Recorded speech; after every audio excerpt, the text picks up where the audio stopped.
성경 봉독하겠습니다. 야고보서 1장입니다. 19절부터 27절까지입니다. 우리 19절의 말씀부터 함께 합독하겠습니다. 내 사랑하는 형제들아, 너희가 알지니 사람마다 듣기는 속히 하고 말하기는 더디하며 성내기도 더디하라. 사람의 성내는 것이 하나님의 의를 이루지 못함이라. 그러므로 모든 더러운 것과 넘치는 악을 내버리고 너희 영혼을 능히 구원할 바 마음에 심어진 말씀을 온유함으로 받으라. 너희는 말씀을 행하는 자가 되고 듣기만 하여 자신을 속이는 자가 되지 말라. 누구든지 말씀을 듣고 행하지 아니하면 그는 거울로 자기의 생긴 얼굴을 보는 사람과 같아서 제 자신을 보고 가서 그 모습이 어떠했는지를 곧 잊어버리거니와 자유롭게 하는 온전한 율법을 들여다보고 있는 자는 듣고 잊어버리는 자가 아니요 실천하는 자니 이 사람은 그 행하는 일에 복을 받으리라. 누구든지 스스로 경건하다 생각하며 자기 혀를 재갈 물리지 아니하고 자기 마음을 속이면 이 사람의 경건은 헛것이라. 하나님 아버지 앞에서 정결하고 더러움이 없는 경건은 곧 고아와 과부를 그 환난 중에 돌보고 또 자기를 지켜 새 속에 물들지 아니하는 그것이니라. 아멘. 말씀을 듣고 행합시다는 주제로 말씀드리겠습니다. 할렐루야. 아멘. 옆분과 인사하겠습니다. 말씀을 실천합시다. 오늘 성경에 보니까 야고보 기자는 두 가지를 더디하라 그랬습니다. 첫 번째는 오늘 19절에 나오는데 사람마다 듣기는 속히 하고 그 다음에가 뭡니까? 말하기는 더디하라. 더디하라가 뭡니까? 천천히 하라. 그렇게 번역이 되어 있습니다. 듣는 것은 많이 듣고 말은 적게 하라는 겁니다. 근데 요즘 사람들은 반대로 합니다. 다른 사람의 말을 들으려고 하지 않고 자기 말만 하려고 합니다. 어느 모임에 가면 입을 쉬지 않고 막 움직이는 분들이 막 있습니다. 자기 혼자 막 이렇게 떠드는 겁니다. 사람들은 그러한 사람을 싫어합니다. 저도 마찬가지고 이유가 있습니다. 그 이유는 말이 많으면 실수가 많기 때문입니다. 또 하나 말이 많으면 쓸 말이 적기 때문에 그런 겁니다. 하나님께서 우리 얼굴을 만드실 때 양쪽에 귀를 만드셨습니다. 그 가운데 입이 있고 이 중간쯤 뇌가 있는 구조로 얼굴을 이렇게 만드셨습니다. 얼굴 한번 보시기 바랍니다. 그렇게 만드셨습니다. 왜 이렇게 만드셨습니까? 말을 들을 때 즉시 내뱉지 말고 머리로 여러 번 생각해보고 판단해서 그것도 말을 하되 천천히 말을 하라는 겁니다. 여러분 입으로 음식을 먹으면 직통으로 항문으로 내려갑니까? 그렇지 않습니다. 위를 통과하면서 소화를 시킵니다. 창자를 통과하면서 영양분을 다 적절하게 배분을 하고 나머지 쓰레기가 항문으로 여러분 가는 겁니다. 마찬가지로 귀로 들어온 말을 여러분 머리로 잘 필터링을 해서 잘 여러 번 정제해서 여러분의 입으로 내빌 때 천천히 말하라 그런 겁니다. 여러분 정수기 집에 다 있으시죠? 정수기 이렇게 열어보면 필터가 보통 한 서너 개 정도는 다 있습니다. 물이 들어오면 몇 번의 필터링을 거쳐서 정수가 나오게 되는 겁니다. 두 귀로 듣고 머리로 필터링을 해서 말을 해야 그 말이 좀 품격이 있고 듣는 사람들에게 은혜를 끼치는 말을 할 수 있기 때문에 그런 겁니다. 한 고객이 좀 허스름한 복장을 하고 은행을 찾아갑니다. 은행 직원으로부터 담당자가 없으니까 내일 오라 그런 얘기를 듣게 됩니다. 그때 고객이 주차권에 도장을 좀 찍어달라고 그랬습니다. 그랬더니 은행 직원이 이렇게 이야기를 합니다. 우리 은행 규정상 거래가 있어야만 도장을 찍어주게 됩니다. 미안하지만 찍어줄 수 없다. 이렇게 이야기합니다. 고객이 말합니다.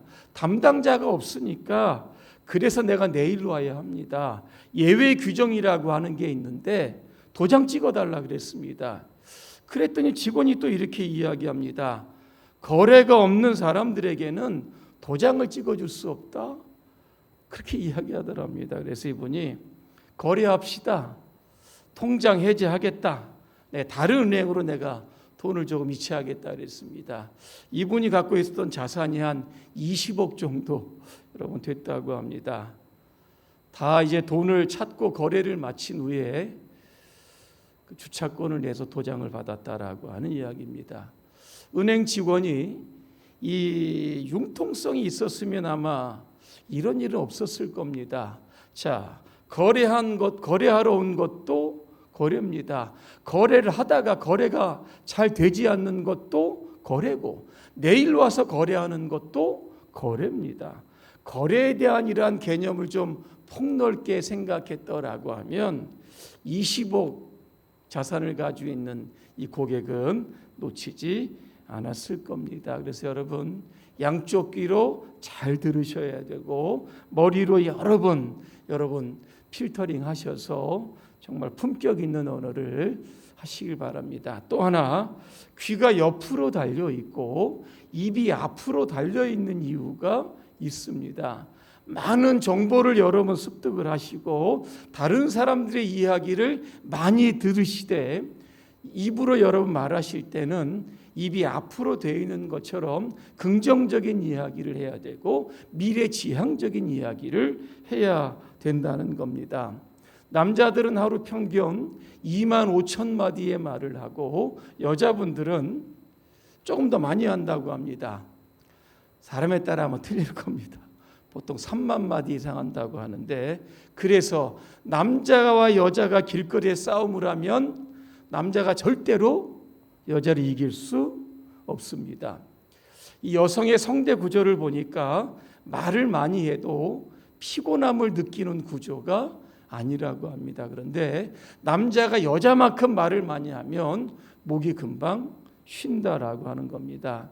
사람들이 1년 동안 어느 정도 말을 했냐 이렇게 말의 분량을 이렇게 해봤더니 이 400페이지나 되는 책을 132권을 만들어야 할 정도로 그렇게 많이 말을 하더랍니다. 그런데 거기에는 긍정적이고 미래지향적인 말은 불과 몇 마디 안 된다라고 하는 것입니다. 우리가 항상 여러분 듣기는 속히 하고 말하기는 천천히 하시기를 바랍니다. 그리고 망설 상태는 항상 긍정적이고 적극적이고 미래지향적인 언어를 여러분 사용하셔야 하는 겁니다. 또 하나 야고보 기자는 무엇을 더디하라고 합니까? 뭐죠? 성내는 것을 더디하라. 여러분 이 성내는 것 분노라고 하는 단어인데 이거를 원어에 찾아보니까 아프라고 되어 있는데 코로 숨을 쉰다 이런 겁니다. 여러분 사람은 승질나면 어떻게 됩니까? 호흡이 거칠어집니다. 이 속에 있는 증오심, 분노가 밖으로 나오다 보니까 씩씩거리게 되는 겁니다. 이게 바로 성낸다라고 하는 뜻입니다. 이 분노에는 보통 세 가지 종류가 있다고 합니다. 첫 번째는 그냥 자연스러운 분노라고 합니다. 자기도 모르게 그냥 울컥하는 그런 분노가 있는데 이런 것들은 뭐 죄이기보다 감정의 그런 자연스러운 표현인 것 같습니다. 두 번째는 거룩한 분노가 있다는 겁니다. 이 분노의 기준은 하나님의 공입니다. 구약에 보면 이스라엘 백성들이 죄를 지을 때 하나님께서 공의의 잣대를 가지고 심판을 하십니다. 누구를 도구로 사용하냐면 아수르와 바벨론이라고 하는 나라를 사용해서 이스라엘을 심판하십니다. 또 하나, 또 이스라엘을 심판하는 그러한 이방 나라들을 역시 공의의 잣대를 가지고 하나님은 심판하는 겁니다. 자, 공의의 잣대를 가지고 이렇게 진노하고 하는 것, 이게 바로 거룩한 분노, 의분이다, 그렇게 이야기할 수 있습니다. 예수님도 분노하셨던 적이 있습니다. 성전에 들어갔는데 성전 안에 보니까 장사꾼들이 가득한 겁니다. 당시에 종교 지도자들과 결탁을 해서 뇌물을 주고 그 안에서 합법적으로 장사를 하게 되었던 겁니다. 기도하는 집을 강도의 소굴로 만들었다. 그래 채찍을 만들어서 성전 안에 있는 장사꾼들을 다 쫓아내셨던 그런 사건이 있었던 겁니다. 이런 것들을 한마디로 이야기하면 거룩한 의분에 속하는 겁니다. 또 하나, 과도한 분노가 있습니다. 창세기 34장에 보니까 야곱의 두 아들이었던 레위와 시므온이 복수극을 했던 장면이 나옵니다. 야곱의 딸, 유일한 딸입니다. 외동딸 이제 디나가 시장으로 이렇게 놀러를 나갑니다. 그럴 때 그 지역의 통치자였던 이 세겜이라고 하는 추장이 이 디나를 보고 욕보이는 사건이 발생합니다. 세겜의 아버지에 가서 디나와 결혼하겠다, 그렇게 요청을 합니다. 그때 세겜의 아버지였던 하몰이라고 하는 사람이 야곱을 찾아가는 겁니다. 당신의 딸을 우리 아들에게 조금 달라, 그러면서 자초지종을 이야기하는 것을 야곱의 아들들이 들에서 듣게 됩니다. 집으로 돌아와 성경에 보니까 분노했다 그랬습니다. 야곱의 아들들이 세겜의 아버지였던 하몰에게 이렇게 제안을 합니다. 우리는 할례 받지 않는 이방인들과 결혼할 수 없습니다. 당신의 아들이 우리 여동생과 결혼하려고 하면 세겜에 있는 모든 남자들이 다 할례를 받으면 생각해 보겠다 그랬습니다. 자, 그로 인하여 세겜에 있었던 모든 남자들이 할례를 받게 됩니다. 3일째 되던 날 가장 고통스러운 때입니다. 야곱의 12아들 중에 레위와 시므온이 칼을 가지고 성을 급습하게 되면서 세겜의 모든 남자들을 다 죽이는 이러한 참사가 벌어지게 됐다는 겁니다. 이 분노를 조절하지 못하면 그 분노가 결국에는 누군가를 죽이고 살인하는 이런 비극으로 발전할 수 있다는 겁니다. 자, 그렇다고 하면 도대체 무엇이 우리 안에 이렇게 분노를 유발시키는 것일까? 여러 가지가 아마 있을 겁니다. 그 중에 한 두 가지 말씀을 드리면, 마음에 상처가 있으면 분노가 일어나게 되는 겁니다. 창세기 4장에 보니까 가인과 아벨이 나옵니다. 인류의 첫 살인 사건이 나옵니다. 형이 동생을 죽입니다. 가인은 자신이 하나님께 제사를 드립니다. 그런데 제사가 거절당합니다. 그 이유가 무엇이냐? 믿음으로 드려야 되는데 이 믿음이라는 요소가 없이 그냥 형식적으로 그런 제물을 하나님께 드렸던 겁니다. 그 제물을 하나님께서 받지 않으셨는데 아벨의 제사를 받으신 겁니다. 그러면서 가인은 생각했던 겁니다. 아벨의 제사는 받지 아니하고 내 제사를 받지 아니하시는 그런 하나님에 대한 화가 일어나는 겁니다. 누구에게 분풀이를 합니까? 동생에게 분풀이를 하게 되었던 겁니다. 나의 제사는 받지 아니하고 동생의 제사를 받았다. 이런 걸로 인하여 결국 그 상처가 결국에는 동생을 들로 끌어다가 죽이는 이러한 살인사건으로 발전하게 됩니다. 또 하나의 분노를 일으키는 요인 중에 하나가 좌절된 욕구 때문에 그랬습니다. 여러분, 이스라엘의 초대왕이 누굽니까? 사울입니다. 그런데 사울은 집권한 지 약 10년 동안 다윗을 추격합니다. 전국 방방곡곡을 돌아다니면서 샅샅이 바울을 찾습니다. 왜 그럴까 이유를 찾아보니까 자신의 좌절된 욕망 때문에 그렇습니다. 사울이 한 나라의 왕입니다. 왕으로서 욕망이 있다라고 하면 백성들로부터 인기를 받고 지지를 받고 칭찬을 받는 겁니다. 사울이 최고다, 이런 이야기를 듣고 싶은데 다윗이 골리앗을 죽이는 사건이 있었습니다. 사무엘상 18절입니다. 이 전쟁에서 승리하고 돌아오는데 이스라엘 그 족속들이 여인들이 꽹과리를 들고 나와서 사울을 환영하면서 이런 노래를 합니다. 사울이 죽인 사람은 천천히고 다윗이 죽은 사람은 만만이다. 성경에 보니까 이 노래를 딱 들었을 때 마음이 불쾌하다 그랬습니다. 그러면서 어떻게 생각을 하냐면 이런 생각을 합니다. 사람들이 다윗에게는 만만을 돌리고 나에게는 수천을 돌렸으니 다윗에게 돌아갈 것이 내 왕의 자리가 아니냐, 이렇게 생각을 했던 겁니다. 그때부터 한 10년 동안 죽어라 하고 나라를 잘 다스릴 생각은 하지 않고 다윗을 죽이는데 모든 에너지를 쏟아냈다는 겁니다. 우리는 여러분 분노를 굉장히 조심해야 합니다. 왜냐하면 그 결과가 좋지 않습니다. 그 이유가 오늘 성경에 나옵니다. 분노는 하나님의 의를 이루지 못합니다. 20절입니다. 사람의 성내는 것이 하나님의 의를 드러내지 못한다. 여러분 모세 아실 겁니다.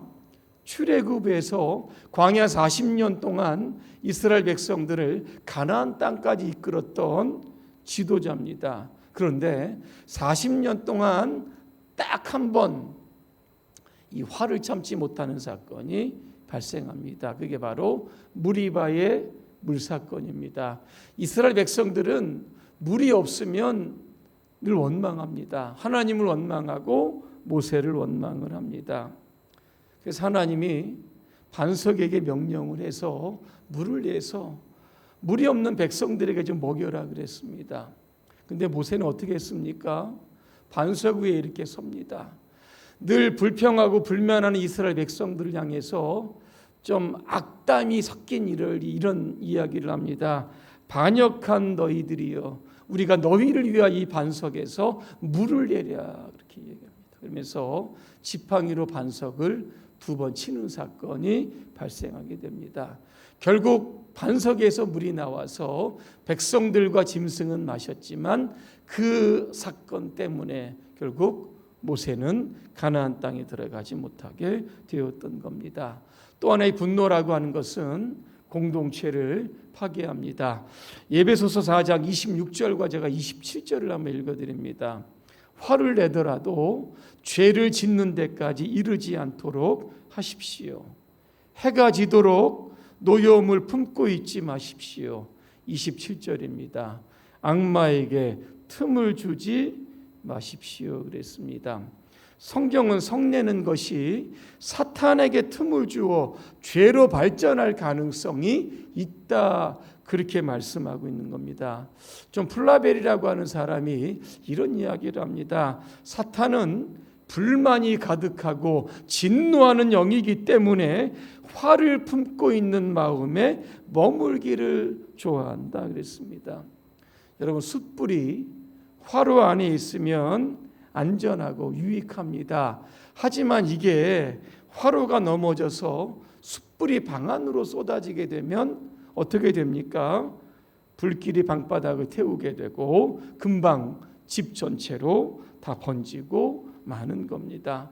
혹시 여러분 가운데 이 분노라고 하는 것이 많이 터져 나오려고 한다라고 하면 지금 사탄이 내 안에서 춤을 추고 있다, 이렇게 생각하시면 되는 겁니다. 그 진노의 불을 끄지 못하게 되면 여러분 주위에 있는 모든 상황들은 이 분노의 불바다가 여러분 되는 겁니다. 나 하나 때문에 나도 상처를 받지만 모든 사람들이 내 화로 인하여 많은 상처를 입게 되는 겁니다. 그러면 이 분노를 어떻게 우리가 처리해야 될까?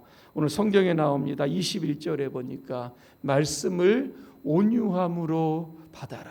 이게 무엇일까를 좀 생각해 봅니다. 여러분 좋은 땅에 씨를 뿌리면 어떻게 됩니까? 열매를 잘 맺는 것처럼 하나님의 말씀을 받을 때 여러분의 마음이 온유한 마음의 밭이 되면 그 말씀을 통해서 여러분이 분노를 이길 수 있다는 겁니다. 자, 사울이 10년 동안 다윗을 추격을 합니다. 그때 몇 번 다윗이 사울을 죽일 수 있는 그 사건이 있었습니다. 그럼에도 불구하고 다윗은 죽이지 않았습니다. 여러분 왠지 아십니까? 한 나라의 왕을 하나님께서 세우셨다는 겁니다. 그 왕을 내가 어떻게 함부로 해칠 수 있는가?